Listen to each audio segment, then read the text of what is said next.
All right, well, welcome back to the Minnesota Vikings podcast. We have our special guest on the show.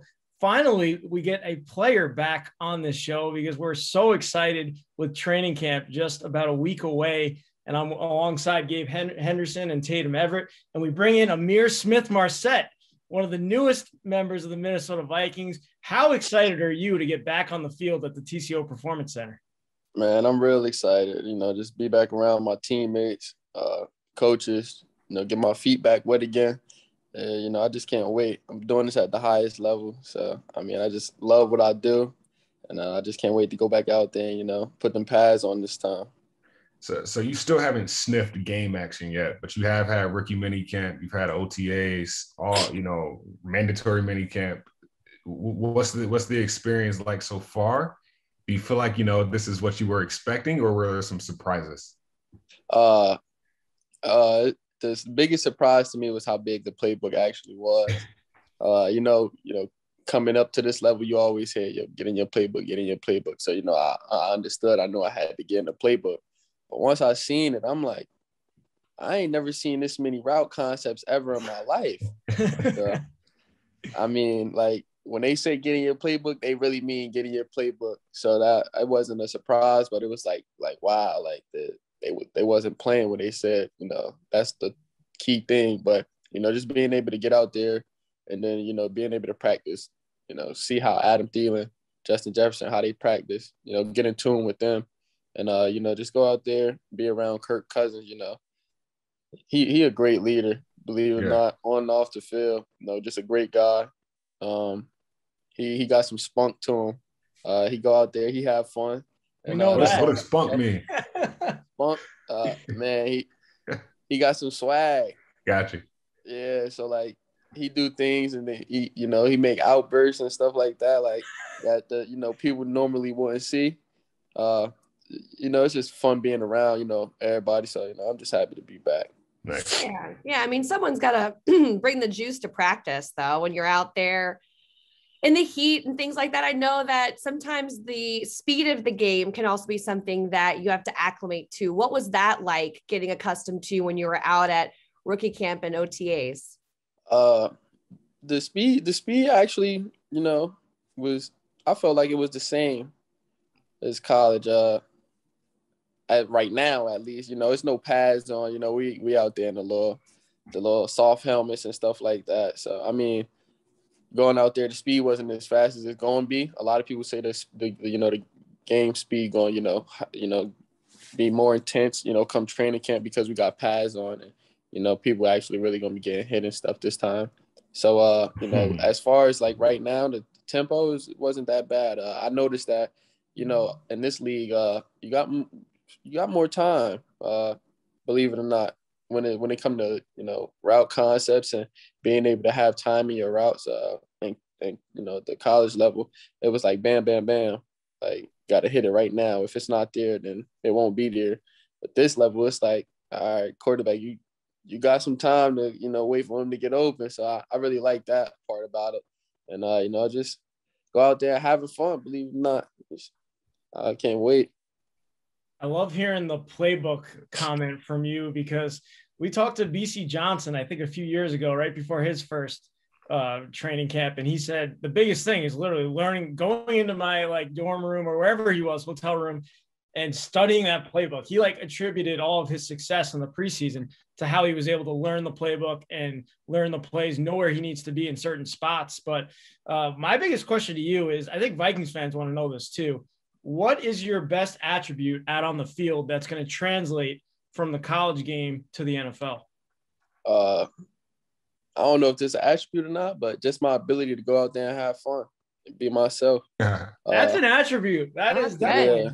Yeah, just going out there, you're going to see it all the time, if they decide, put me in some videos. So, just I just like to have fun, man. I'm at my best when I'm just having fun, going out there. Don't, force the game into myself. Just go out there and just let the game come to me. And once I do that, I'm a force to be reckoned with, I believe. So just go out there and let the game come to me. It's funny you say that. I was watching Patrick Peterson's interview with Harrison Smith last night, And one of the questions that were asked, like, I guess Patrick Peterson asked Harrison, like, who's the funniest guy in the locker room? So the first person he said was Chris Boyd. And Pat P was like, nah. It's Ihmir Smith-Marsette. He said, bro, first day in the locker room, Ihmir Smith-Marsette is blasting bangers. Like, he got the Oxford. but he said, you know how much confidence and how much, belief in yourself it takes for a rookie to grab the aux cord in the locker room. What does that come from? That confidence, that swag? Man, it's just part of who I am. Just believe in yourself. The biggest belief you can be is just believing in yourself. That's the biggest belief there is. So I mean, just going in. It's the highest level of football. You've been through high school football. You've been through college football. Now you made it to the pros. Why not just be yourself? It got you through the other two levels. Now you at the highest level. Just continue to be yourself and just go in there and have fun. Like I just take it day by day. And I got the aux cord at rookie mini camp. I was like, I'm in there sitting down. I'm like, yo, like, we just gonna look at each other, twiddle our thumbs. I mean, I'm all cool for talking and get to know people, but hey, bro, I need some music. So I'm in a locker room. I'm looking for the Bluetooth. I'm like, come on, this facility real nice. I need the Bluetooth. Like, where the speakers at? They done showed me. I'm like, oh yeah, I connected both phones to it just in case you never know. So I connected both phones, and then when the vets had pulled up for OTAs and stuff, I just continued to walk in and get on the aux, and it just they never said anything because everybody be bumping. Like, hey. I gotta know though, like what's on the playlist? What's the music that gets you hype? Oh man, it's a whole bunch. Like I got a wide range. I got the 90s hip hop. You feel me? I got the new up to date stuff. I got Detroit, like the new Detroit rap music. I just got it all. I do got to work on my country game though. Oof. I got some artists for you. Yeah, my country game ain't the strongest. I go look. Don't tell nobody. But I just go straight to the country essentials on Apple Music. Yeah, I go to the country essentials on Apple Music. You're from Iowa. You don't have the country going on over there. Click shuffle, man. Click shuffle on country essentials. Well, my next question. Clearly, this is like a topic of interest for all of us here. Who is up, like in there dancing in the locker room when you're playing with the aux cord there? Oh man, me, Jay Jets, Swerving Irvin, my guy Chris, Kirk bust out a couple moves. We tried showing Kirk bust out a couple moves, but yeah, literally it's like I mean on the side that I'm on, it's like me, Justin, Irv, Chris. He'd come down, he'd dance a little bit. Who else? Occasionally you make somebody walk past, you be like, let me see something. I mean, those are the guys that that's where my locker was around. So, I mean, I can't speak for the other side. They probably was getting down and dirty on the other side. They probably had the country on lock. Yeah, exactly. Yeah. Man, Kirk to me just seems like a two-step guy. He stays in his zone. I may be wrong, but after I seen the gritty, I feel like he just stays in his own lane. Hey, man, you better check out his dance moves now, man. His locker right next to number 18. So, I mean, I think showed him some dance lessons or something, man. He was out there pop blocking. Nah, I'm joking. Hey, man, on a serious note, man, like, let's take it back a little bit. You didn't start playing football until your sophomore year of high school, sophomore year of high school.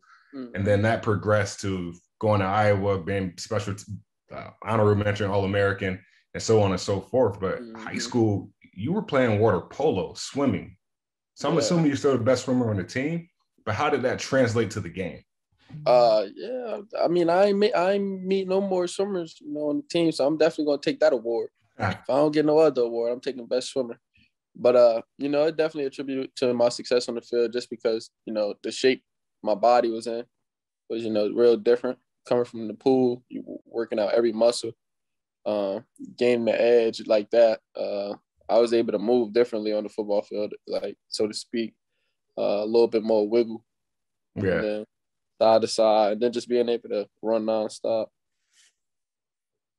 Do you still go and swim and get in the pool as a form of exercise, or just for leisurely fun or something? Not for a form of exercise, not anymore. But no, maybe I might start doing it again. Who knows? I might. Now that I got all this time and stuff like that, I might start swimming and stuff. Get my body back. I know you just moved up here and you're gearing up for training camp. What do you have you set goals for yourself? What are you looking forward to accomplishing over the next few weeks?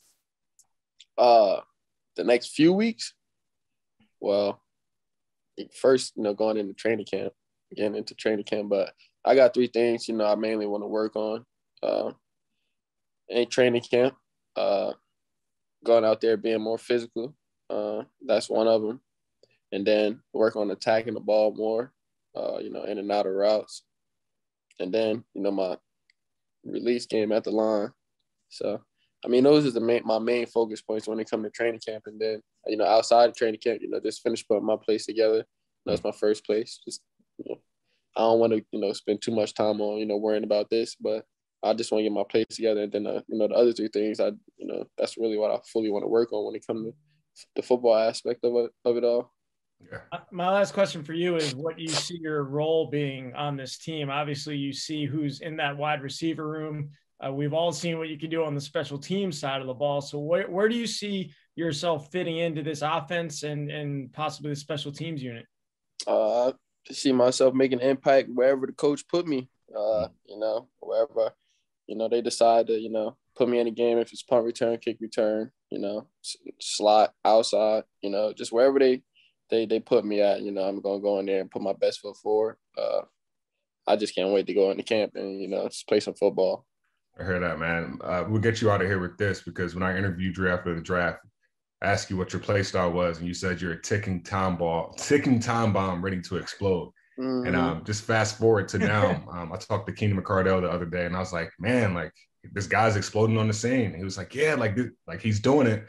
He just has to know that he's not a veteran just yet. Like he works, he trains, he thinks like a veteran. So for you, your mental preparation going forward, what does that look like? Because you got it. Just being able to continue to learn. You get what I'm saying? I got some real good people, that I can learn from. BC, Justin, Adam, Chad. So all those older guys, I feel like I still could learn from, and just take everything as a learning lesson. Moving into a training camp and just being able to be a sponge and soak everything in.